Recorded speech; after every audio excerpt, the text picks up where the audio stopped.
Hello mga kaisla, it's been a while. Ang taas ang energy ko today. May pupuntahan tayo, samahan nyo kami. By the way, kasama ko ang aking Kuya Carlos sa paglilibot today. Nandito kami ngayon sa Lola Anas at isa sa pinakakilalang pasyalan dito sa Barangay Liminangkong, Taytay, Palawan. Halika kayo, samahan nyo ko, ikutin natin ang place. May available din silang mga kubol na 350 pesos lang per night.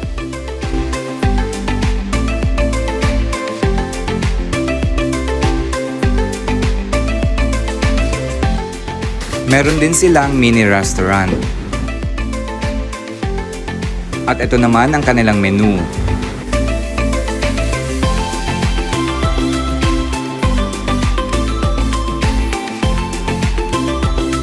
May magagandang cottages din sila sa tabi ng dagat.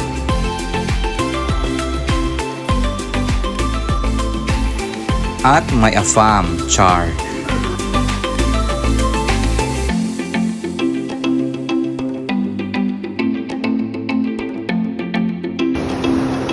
Napaka-relaxing ng place na to dahil maliban sa napakagandang view ay maririnig mo ang tunog ng mga alon. Napakasarap sa tenga.